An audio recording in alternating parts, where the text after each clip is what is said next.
Thank you for the introduction. Very, very kind. As you could see, I'm a PhD, PE. I didn't start out in life like that. I started off as a farm kid in northern Ohio. I ended up being that I was the oldest boy in a family of 7 kids. I was bigger, stronger, and everything else. I had a lot of work responsibility. As a farm kid, I learned to drive a tractor at the age of 8, and we continued on doing other kinds of activities. And that's what I did throughout my farming experience until I was 18 and I enlisted in the Air Force. I ended up enlisting in the Air Force because I had a goal. My goal was I wanted to fly. And everybody knew that. I ended up spending time with teachers and everything else to increase my grades, math, physics, etc. And so I ended up finally getting into the military. And this here depicts some of the things that I did. I've had a real emotional time putting this thing together because this is the most composite thing that I've ever done in my life. I'm 18 years of age. Here I'm 20, 21. And I ended up flying in the backseat of the fighter bomber. And it was really a quirk of fate that happened. I ended up in high school working with a physics teacher. And that physics teacher got me off to the side and he says, "What do you want to do when you graduate?" And I says, "Well, I can't afford college. Okay, I'm a farm kid. My dad has been living and driving 100 miles on the weekends to do the farm, and then I had the responsibility of fulfilling his job requirements." Ended up, he said, "I'll tell you what, you want to fly?" He says, "I suggest you do a few things." And he gave me this list of requirements. He says, number 1, you need to have faith in people and in God. Pray. Have goals with written action plans. And it's important that you write these action plans out. If you just talk about it, it has no value. Review them weekly and add new goals. This will become your roadmap. And most important, you have to have perseverance. Never, ever give up your dreams. With my goals of flying, the teacher suggested I hang around the local airfield. I met pilots. I had a strong interest. They eventually took me up. I paid them for their gasoline. They taught me to land and take off. And eventually I had 4 hours of credit to my flying experience. With my farming experience, my head and hand skills made flying a natural. This was far easier than riding a bicycle. I studied our maps, changed oil, tires, and was just genuinely interested. My physics teacher then suggested that I prepare to take the Air Force flight exam leading into pilot training after basic training. I studied and I studied and I studied. In my last year of high school, my dad came to me and he said, "I can't afford to send you on to college. You have to check another route." So this was going to be my route right here. Up on top side, age 18 to 15, I was raised on a farm. I already told you about the physics teacher. I studied for the Air Force flight exam. However, when I finally got into basic training, they had abandoned that exam. So I was stuck. I was enlisted, had to serve. At the age of 18, they sent me overseas. I became a crew chief on an F-100 fighter bomber. Stationed at RAF Wethersfield, England for 3 years. Now, it was interesting because the practice that I had been going through learning physics and mathematics, I found out that, hey, when I went to sit to take the Air Force exam for entrance, they ended up coming back to me, the recruiter, and he said, something was wrong with the testing. you got to retest. So I drove to Marion, Ohio, and I retested. The results turned out to be the same. At that point, the Air Force recruiter made a special trip to my hometown, talked to my parents about how important this test was and how far this is going to take me in the Air Force. So with that, I went in, and that's when I found out they eliminated that special program, stationed overseas for 3 years.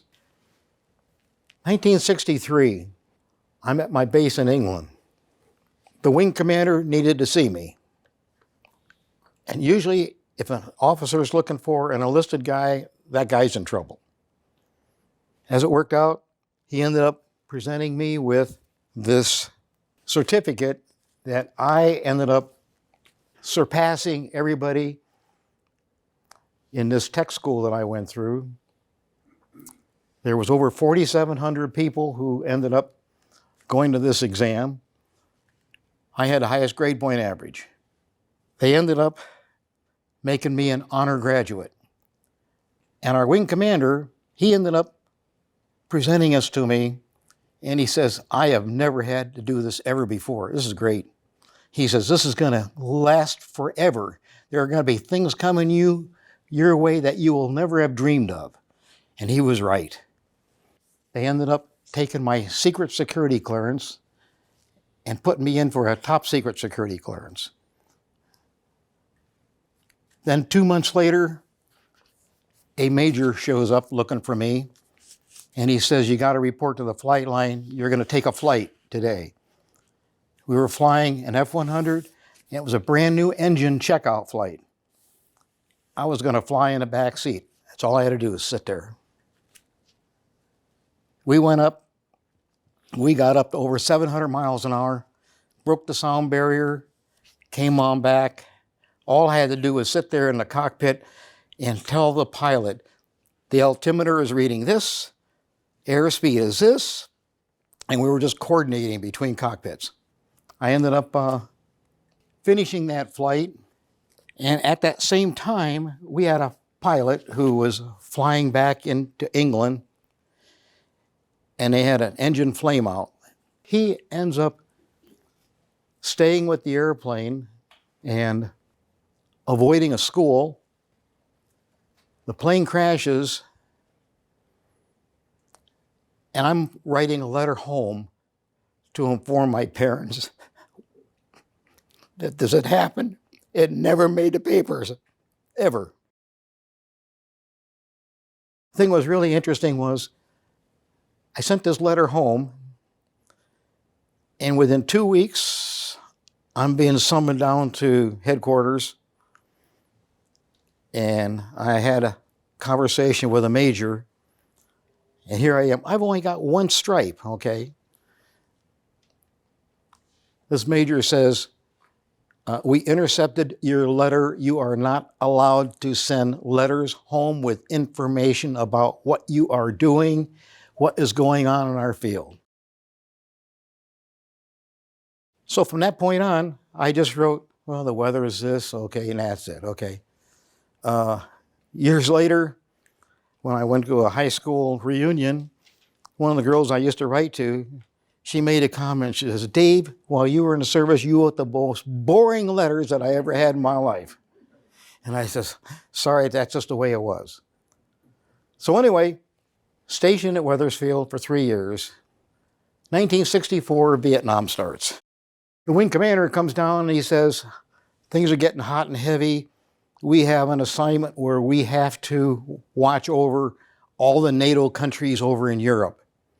And because Wethersfield was considered the principal air base for Europe, we had all the nuclear bombs and everything else disposed right there at our base. If we ever had to send them outwise, they would be dispatched from our field. So we had a real important role having to do with NATO. I ended up flying in the back seat, going to a lot of countries. Norway, Germany, France, Iran, Iraq, all these different places. We'd go there just because maybe some hostilities were starting to develop, And as long as our presence was on the field, that was it. So I did a lot of temporary duty assignments there, sometimes 3 days, sometimes 3 weeks. I volunteered to fly in the back seat. One of the reasons why I volunteered was this wing commander came down and he says, we'd like to have an enlisted guy fly in the back seat because the moment Vietnam started, they took half of our pilots and sent them to Vietnam. So we still had a commitment to fly, but we didn't have the pilots. So they were trying to solicit other people to come in there and join it. Now they said, okay, this wing commander says, Dave, I know you personally. He says, you scored out everybody when you were at tech school. Actually, I outscored everybody. There was over 4,500 students that were in this program for the year 1962. Ends up where I volunteered because they were going to pay me not only my regular pay, they were going to pay me overseas pay, hazardous duty pay, and some other kinds of pay, okay? And all I could think of was cha-ching, cha-ching, cha-ching, okay? And so, hey, count me on. I was 20 years of age, and I took on the challenge. I ended up starting Ohio State on the GI Bill. I became a licensed pilot. I finally achieved my goal in 1967. 68, married my best friend and sweetheart, Kate. In 69, I graduated in engineering technology from the Ohio State University. I started Ohio State in 1966. I went through a 5-year program in a little over 3 years because I went round the clock. I didn't stop. Assigned to the 20th Tactical Fighter Wing. This is the oldest wing in the Air Force. It was established in 1914, before World War I. Back then we were flying balloons and doing other kinds of things. One of the most important people that we had in our group during World War I was Eddie Rickenbacker from Columbus, Ohio. 28 kills. Fantastic. The 20th was the oldest wing in the Air Force, and I was responsible for an $8 million F-100 fighter bomber. I was recognized by Colonel Baker. Out of 4,700 airmen, I had the highest grade point average. Now, Colonel Baker was a guy about my dad's age. He was a fighter ace in Korea, and our base in England was considered the highest priority in Europe. We stored all the nuclear weapons there. Spring of 1964, Vietnam emerged. Half our pilots and crews went to Asia. That's when Colonel Baker asked me if I'd like to fly. Our base was responsible for 14 NATO nations, and every time a hot spot emerged, our fighters were dispatched, and I got the call. Of the 3 years that I was overseas in England, I was only on that base a little over 1 year. Otherwise, I was on temporary duty status. Vietnam and Cambodia, 1965. That's when the uprising hit us. A lot of our pilots were being sent overseas. Our wing commander was targeting to become promoted. He wanted to be a general. And so every time something came on down the pike, he wanted to jump into it. So he ended up sponsoring this flight to go to Vietnam and Cambodia. There was 8 of us, 8 planes. We landed, and that evening on TV, it was said that we were not in Asia. We looked around at each other and said, what the hell are we?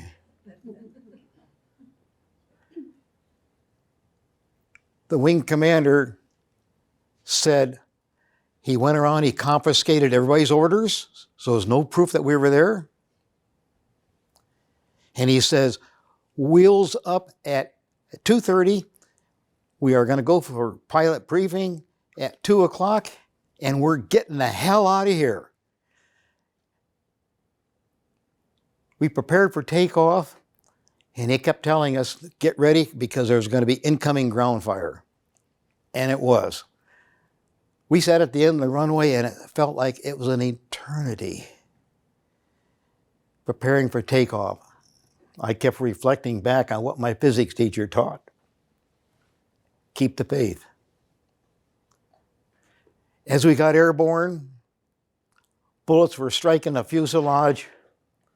One grazed the top of my canopy, but I was so busy watching the radar screen, I could not be affected. We got to 200 feet and a surface-to-air missile was spotted on the radar. I alerted the pilot and we took evasive action. We then flew on into Vietnam where we stayed for 1 week bombing and strafing targets before returning to England. When we left England to go over there, we hit fuel tankers, 4 of them each way, to get to our rendezvous. In January 1966, our entire squadron was sent to Ben Hoa Air Base, South Vietnam, 16 miles from Saigon. People often ask if I was scared. I was too busy doing my job to be scared. Now, January 1966, I was already a civilian. And that's when I started Ohio State. During my entire Air Force tour, I lost 17 of my closest friends due to accidents, aircraft crashes, sniper fire, etc. I remember them each and every Memorial Day. Here's a picture of some of the badges that we used to wear. One on the far left is the 55th Fighter Squadron, part of the 20th. This 4th ATAF was something I was extremely proud of, primarily because of this Lieutenant Loitwood. Lieutenant Loitwood, the wing commander, came down and he said, we have to send into this NATO exercise one airplane to represent the United States. Canada is going to be targeting England, Germany, France, Norway, and there was like 8 other countries that were all going to be competing for this contest that we were having. 4th Allied Tactical Air Force is what that stood for, 1964. Lieutenant Loitwood was kind of a hotshot. He came to me and he said, hey Meyer, is there anything that we can do to the F-100 to make it easier for him to compete? I said, yeah, what do you want? I'd like to get more speed out of this thing. You got it. He said, I'd like to have the guns set up a certain way. And these were outside the regulations, okay? And you got 4 20-millimeter cannons, okay? The closest ones cross first, the next 2 cross further out. He said, I'd like to have everything moved out a little bit further. So we went to the bore sight range, sighted everything in. He got what he wanted. He ran through the contest, okay, and out of all those different countries, he outshot everybody. And in the European newspaper, it announced, Lieutenant Loitwood, top gun in the world. This is long before Top Gun, okay? And he was good, okay? So he ends up coming back, and we ended up doing a lot of other things together. That's the story about Lieutenant Loitwood. Every 4 years they compete, and as Colonel Baker asked me to represent the United States, I was the only crew chief there representing him. England, France, Germany, Norway. We competed at Chaumont Air Base, France. This whole event took like 1 month. Each country, 1 airplane, 1 crew. We did bombing, strafing, navigation without instruments, and testing. That's when I went and got with Lieutenant Loitwood, and we took care of his needs. I spent a lot of temporary duty assignments to Tripoli, Libya. We loaded different types of weapons. We flew the planes continuously for 3 weeks. Soon as they would land, we'd rearm, and they were off again. We flew the hell out of those planes. When they would return, they'd come back to a Victor Alert area at Wethersfield. This top secret area had 8 planes in it with 15 megaton nuclear bombs attached to its belly. We also had 4 20-millimeter cannons along with rockets. We were armed to the teeth. We had this thing set up at the end of the runway so that if they blew the whistle, planes loaded would be airborne within 5 minutes. The day President Kennedy was assassinated, I was in the day room listening to the news, and it was around 6 o'clock in the evening, and all of a sudden it announced, the president has been shot. Okay? I ran to where the officers' day room was, and I announced, hey, get the TV on. You got to hear what's going on. And within a half hour, they announced that he had died. At that time, everybody grabbed their gears, and we were assigned to go out to the shelters where the planes were, and we were cranking them up because we didn't know who the heck was involved in this assassination.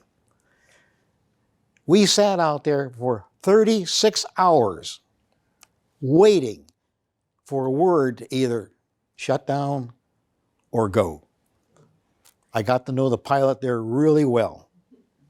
We were talking about different things of what he did as a kid, okay, and that was a real hair-raising experience right there because we didn't know what was going on. One of my major contributions was in what they call the Wild Weasel program. The Air Force was losing B-52s. There was 10 people in each B-52 in Asia due to SAM attacks over North Vietnam. Colonel Baker, who was up for promotion, volunteered to test a theory.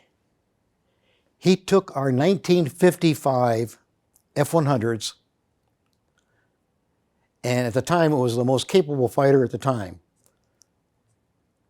So he took on the challenge.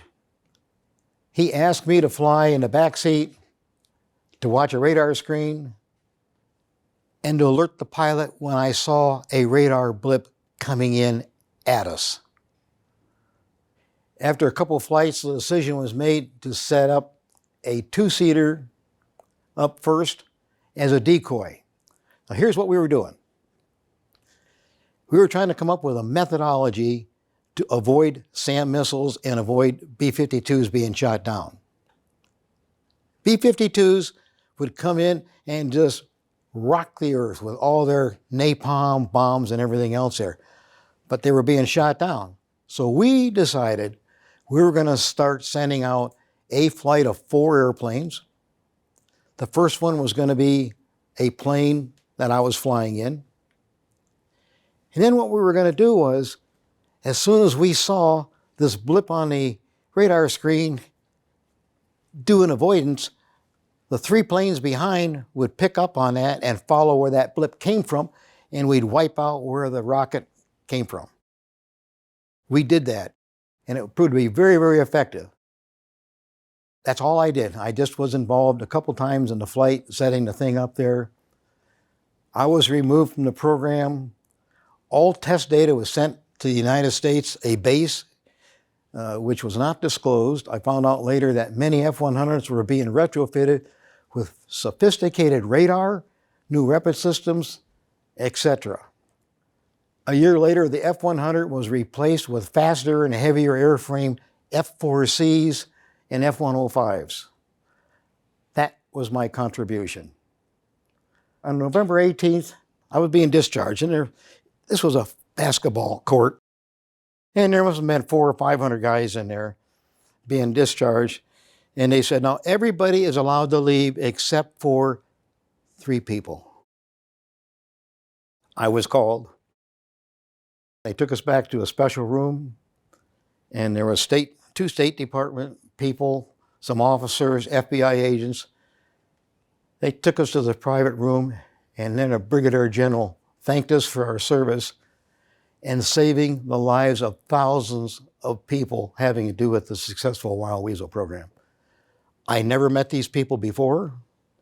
Some people were from Germany, some from England, from all kinds of whereabouts.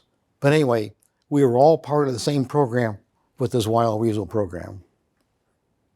My goal upon leaving the military was to get a college education.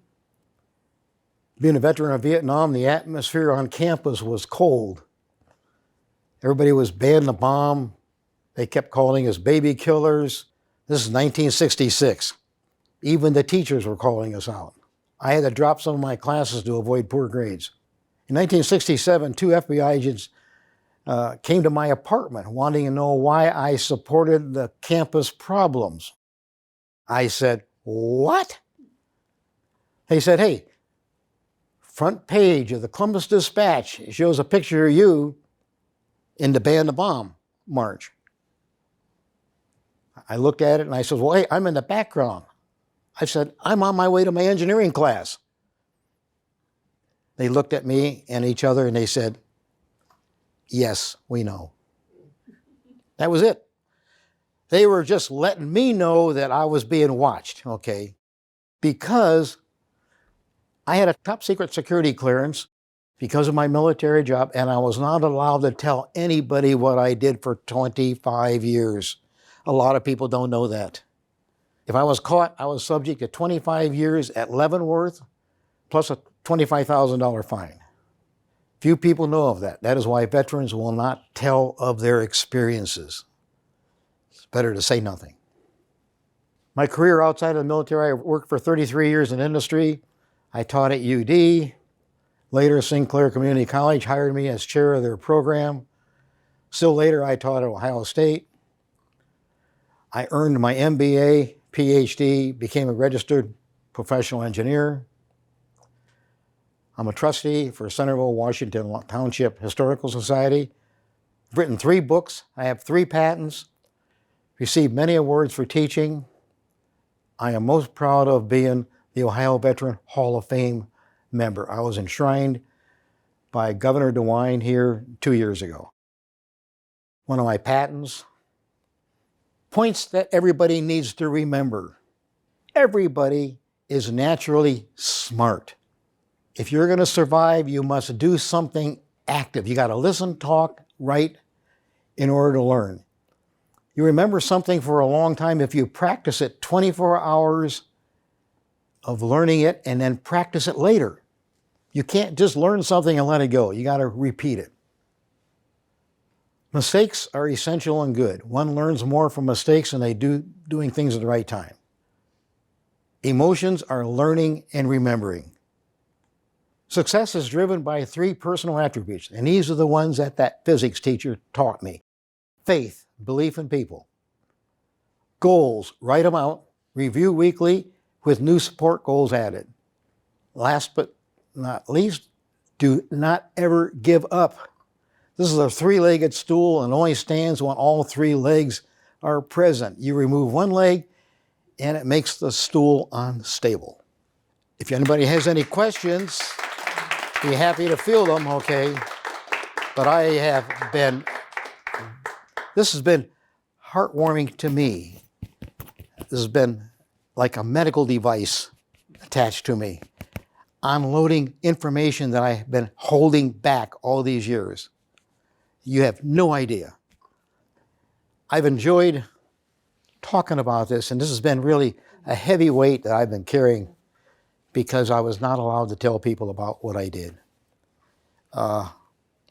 Especially when I talked about Cambodia and Vietnam, especially when I talked about the Wild Weasel program. A lot of people were not aware of that. But I was been very fortunate. I happened to be at the right place at the right time for everything. Granted, I was never able to get my goal as far as flying in the Air Force. I did get my private license later on. But overall, hey, I feel very fortunate to be an American living in a country that's free.